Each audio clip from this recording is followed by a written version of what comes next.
फिर भी तुम्हें एक बड़ा बाबा चाहिए, वो बलात्कार वाला बाबा चाहिए जो ले जाता है सुरंग में अंदर और छोड़ता है तो मुँह काला करके, वो वाला बाबा चाहिए तुम्हें।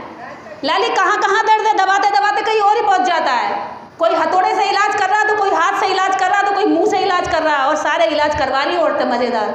कितनी बेशर्मी है। कोई दूसरा अगर ऐसे भी हाथ लगा दे तो चढ़ जाएंगी चप्पल लेकर, बाबा से कहीं भी छुआ लेती हैं। बाबा छू ले कहीं भी, तुझे तो पूरा वो मिला हुआ है लाइसेंस, तुम ही हो सब कुछ। बाबा पति थक के आ रहा, कमा के ला रहा, पैसा दे रहा, फिर भी कल मुँह आ गया खून पीने।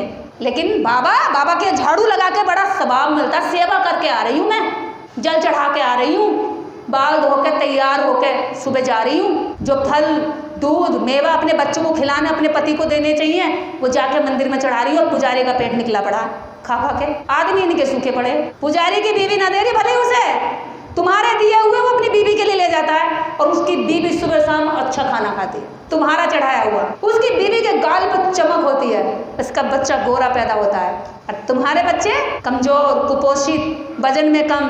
तुम्हारी महिलाएं 2-3 बच्चों में झुक जाती हैं, कमर टूट जाती है उनकी। बीमारियां तुम्हारी डॉक्टर ठीक करेंगे, बाबा ठीक नहीं करेंगे। उसके लिए अस्पताल मांगो सरकार से। कह रहे हो सरकार निकम्मी, तुझे वोट देते इसलिए कि तू हमें फ्री अस्पताल दे, दवाइयाँ दे, लेकिन तुम सरकार से तो मांगते ना हो, वो तुम्हें 1-2-4 बाबा दे दे और बाबा के पीछे लगा दे, तुम चले जाते हो। भोली जनता, बेचारी अज्ञानी जनता। बुखार आएगा तो तुम्हें पैरासीटामोल खानी चाहिए। इतनी छोटी छोटी बातें उनकी बीवियाँ, उनके बच्चे जानते हैं, हमारी औरतें नहीं जानती। जरा से बुखार में तुरंत डॉक्टर के बैठ जाएंगी जाके, ले 500 का पर्चा और ले 1000 की दवाई।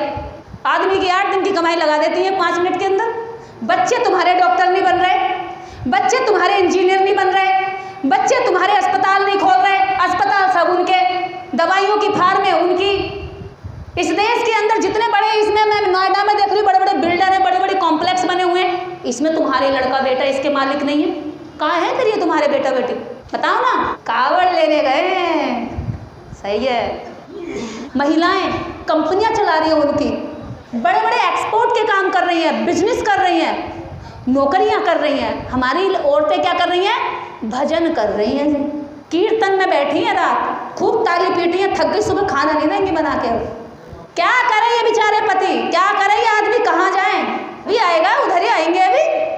अब मैं बता दूं औरतों की, देखो 2 बातें हैं, कम दोनों में से कोई नहीं। कोई अपने पल्ला झाड़ के कह दे जी ये कि घर के 2 बच्चे, एक नालायक क्या है, कुछ अच्छा काम खड़ा हो गया, पौधा अपने आप हो गया, मैंने लगाया, क्रेडिट ले लो और झंडा गाड़ दे जी मैंने लगाया। बीज खा के फेंका पिछले बच्चे ने, और बारिश से वो हो गया है, और दोनों बच्चे कह रहे जी मैंने लगाया, और जिसने लगाया वो घर पे ना है। तो यहाँ दोनों निकम्मे बैठे हैं। अब ये मत सोचियो मैं भी खुद को निकम्मा कह रही हूँ, उसी श्रेणी में हूँ मैं, कभी आप सोच रहे हो।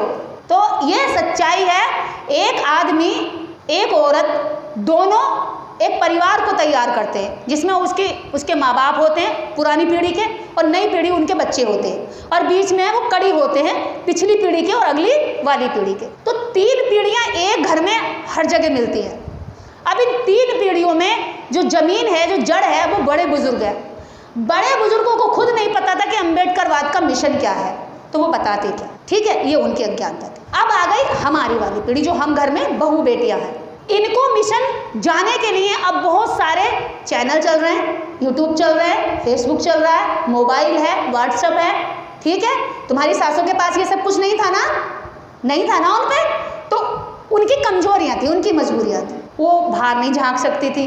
तो उनके अंदर जो 80 साल तक चीज़ें डाली गई कि बाहर नहीं जाना, बहू बोल रही है बड़ी मुझोर है, ज्ञान की बात कर रही है बड़ी बदतमीज़ है, कुछ करना चाह रही है तो इसको घर से मत निकालो, हाथ से निकल जाएगी, बिगड़ जाएगी, लड़का छोड़ देगी, कामयाब होगी तो लौट के ना देखेगी।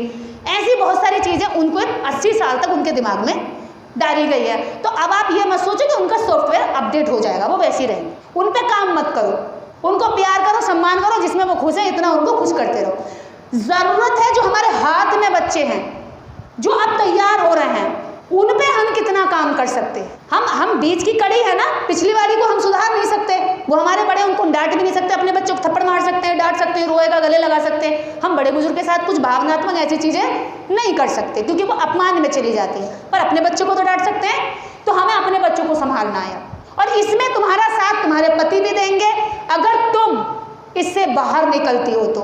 मैंने देखा है कि महिलाओं को सम्मान की लड़ाई के लिए जब इन्हें लेके चलते हैं तो ये बहुत तेजी से आगे आती है। एक महिला अपना सब कुछ लुटे देख सकती है, लेकिन जब उसके स्वाभिमान पर चोट पड़ती है तो कहीं ना कहीं वो खिन्न हो जाती है। और इस समाज की महिलाओं का सबसे ज्यादा शोषण हुआ है मानसिक, चारित्रिक और शारीरिक में। बाबा साहब डॉक्टर अंबेडकर से बड़ा चमत्कार तुम्हें कहाँ मिलेगा? इन अंगों पर, इन शरीर पर जो आज सुंदर सुंदर वस्त्र नजर आ रहे हैं, इस सुंदर सुंदर खूबसूरत अंग हमारे जो दिख रहे हैं, ये कभी एकदम सुस्त, निराश, रोते हुए, उदास और इन अंगों पर चिथड़े होते थे।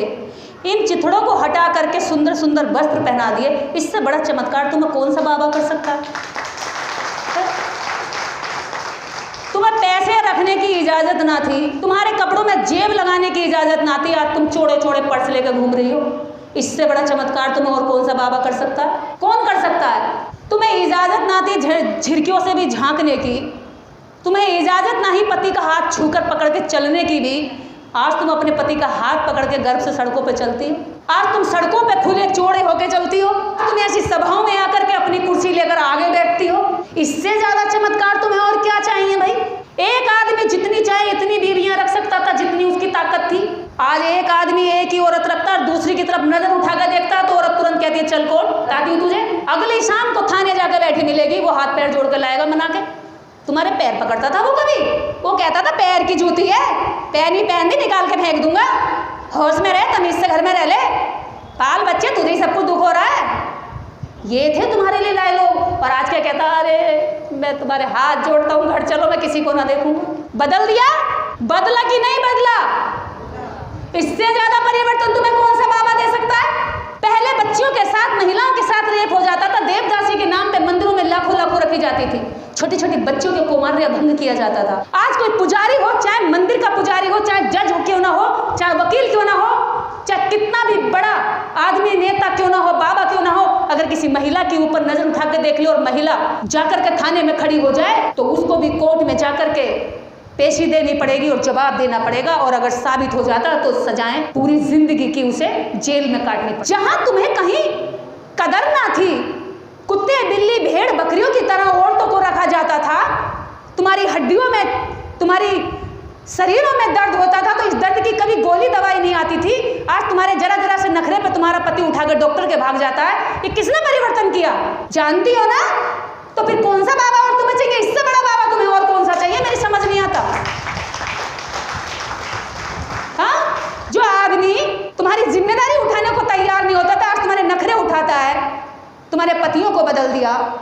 और तुम्हारे पतियों की कोई इज्जत ना हुआ करती थी, आज तुम्हारे पति स्कूलों में स्कॉलरशिप बाबा साहब ने दी, पढ़ा लिखा कर आज उन्हें नौकरियों पर बिठाया, चाहे प्राइवेट है चाहे गवर्नमेंट में है, आज वो बाबूजी कहलाए जाते हैं। तो वो तुम्हारे पति बाबूजी कहलाए जाते हैं किसकी बदौलत? हाँ, और आदमी डॉक्टर है तो औरत डॉक्टरनी बन जाती है, आदमी मास्टर है तो औरत मास्टरनी बन जाती है। मास्टरनी जा रही है, डिग्री एक ना चाहे, अरे वकीलनी जा रही है, चाहे एक भी धारा ना आती हो, पति वकील है इसलिए वकील नहीं जा रही है, अरे भाई कलेक्टर नहीं जा रही,